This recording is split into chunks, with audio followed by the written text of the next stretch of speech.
This video will cover Chapter 19 in about 15 minutes. So we're going to run through Chapter 19 pretty quickly, just kind of touching on the main points here. So the first thing that Chapter 19 talks about is solar system formation and kind of how that happens. So it takes a lot of what we learned when we studied physics and puts that all together into explaining how a solar system like our own would be formed. If you can imagine, not a cloud not like the clouds that we see in the sky that are nice and white and fluffy, and in Disney movies you can go and like ride through and are on your magic carpet. Instead, imagine a super dense cloud of dust and gas. This would be a cloud that is so wide that it takes millions of years to travel across, right? This thing's huge. And it has enough matter stored up in it that it will all condense down to form our sun, our planet, and all the other planets in the solar system. So we're talking a ton of matter. Within this nebula, within this super dense cloud of gas and dust, we've got two opposing forces. You've got gravity and pressure. Basically, gravity is the attraction of all matter to each other, pulling everything in, and pressure is the outward force of those objects, that matter bouncing off of each other, moving outwards. So just like we learned in physics, we've got two opposing forces here, very similar to the rubber band lab that when we did force originally. So right now this is basically balanced. Two opposing forces, more or less balanced. If it contracts in at all because of gravity, pressure pushes it outwards.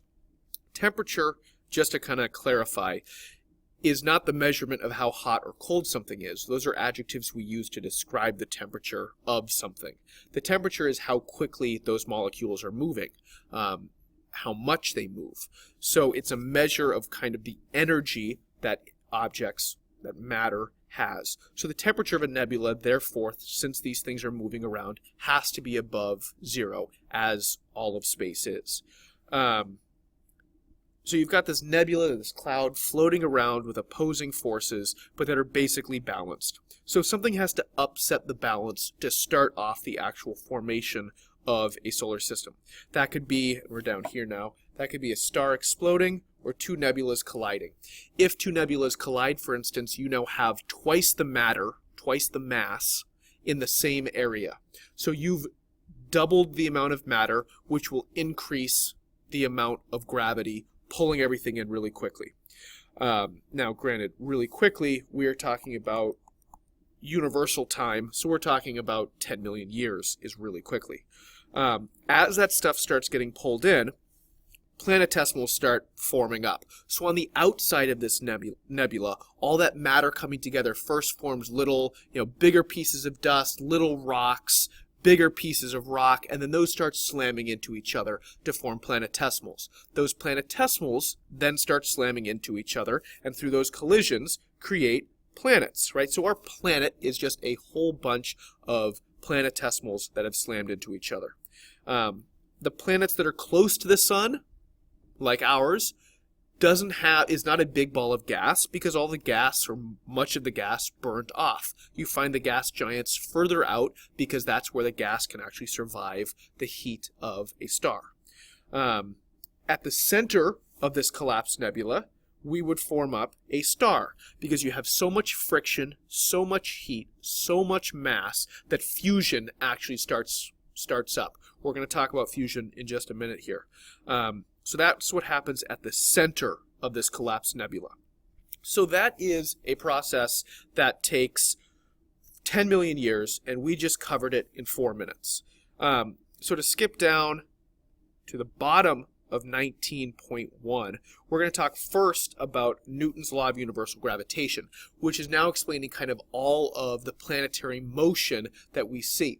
So really the question we're trying to answer is, why and how does the Earth move around the sun? So the first reason that we don't go flying off into space is because of gravity. Gravity is based on the mass of one object times the mass of another divided by the distance.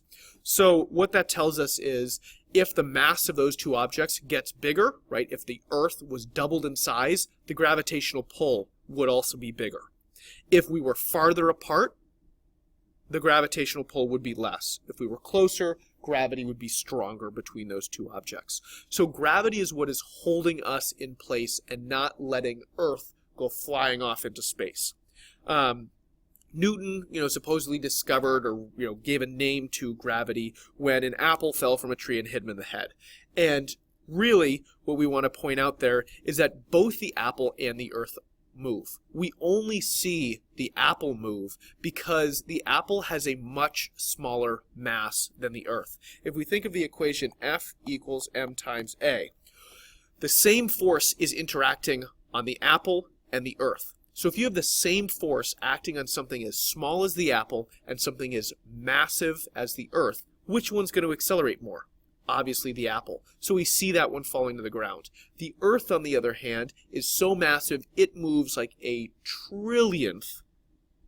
It accelerates a trillionth of the amount that the apple does. So this is just applying our knowledge of the force equation. So the Earth doesn't go flying off into space because of gravity. But why doesn't it crash into the sun? Well, that's because, once again, there are two opposing forces here. And the two opposing forces here are gravity and the force of the Big Bang. Those are essentially opposing forces. Gravity is trying to pull us in to the sun, and the Big Bang shot us and everything else in our solar system out away from the center of our universe. It gave us a whole bunch of momentum, of velocity.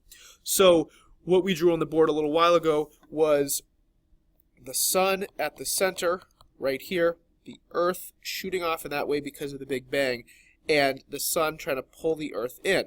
If we have two force vectors at 90-degree angles, the motion that ends up happening is 45 degrees. So if that continues to happen, this would continue to go that way. The sun wants it to go here. It goes like this. If we complete that, it ends up forming a circle.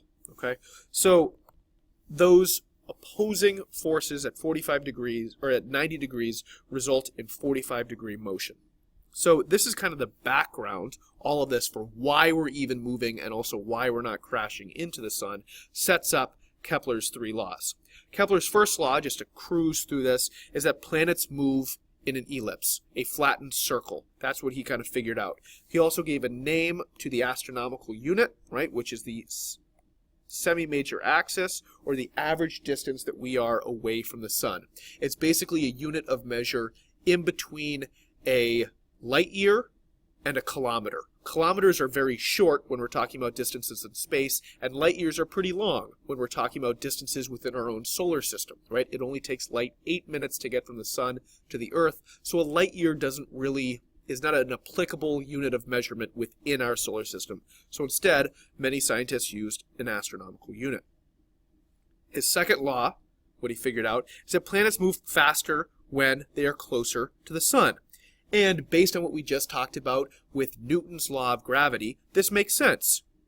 Why do they move faster when they are closer to the sun? Well, if we take mass times mass over distance squared, if we make distance bigger, we're making a number over 1,000. That number is going to be pretty small. If we make distance smaller, it'd be over 1. That number, gravity, will be even bigger. So this tells us that if they are closer, there's more gravity. If there's more force, that means there's more acceleration, right? Once again, going back to the F equals m times a. If this goes up, then this goes up, right? So once again, we are applying what we learned in physics in a linear fashion to the solar system studies. So we're going to skip over that little part here and talk about Kepler's third law. Basically, there's a whole bunch of math to it. You can talk about the period in years squared equals the semi-major axis cubed. But if we want to know what that actually means in English, the period in years is how long it takes for a planet to revolve around the sun, and the semi-major axis is how far the object is from the sun. So basically, if we know one, we can figure out the other one. If we know how long it takes a planet to revolve around a star, we can tell how far away that planet is. Now, you know that I'm always a fan of asking who cares and so what. So why do we care about Kepler's laws? Like, this is all great and all, and we can figure out the distance of other random planets away from their sun based on how far it takes or how long it takes for them to orbit. But so what? This matters because the distance that a planet is from its sun determines whether or not life can exist on that planet. If the planet is too close to the sun, any liquid water would freeze. If it's too far away from the sun, it would freeze. And if it's too close to the sun, all of that liquid water would have evaporated. So, as far as we know, for life to exist, you need liquid water. We call this zone where liquid water forms the Goldilocks zone. It's the perfect distance from the sun for life to form. So that's why people think Kepler is very important and why we're spending the time to apply all that physics to his laws. Moving on to 19.2. Remember, with 19.2, you just need to know the basics. So for the corona, just know what's cool about these, right? The corona, basically, it's the outer atmosphere. Chromosphere is too thin to see. Photosphere is the actual visible surface. Convective zone has convection currents, which is crazy because in order for convection currents to form, you usually need a liquid. But on the sun, the gases act like a liquid, and that's because they're so dense. So how can these gases be so dense? Well, they're so dense because of gravity. The sun has so much matter, so much mass, that instead of letting gases shoot off, they're pulling the gases in, and they become so dense that they end up acting like a liquid.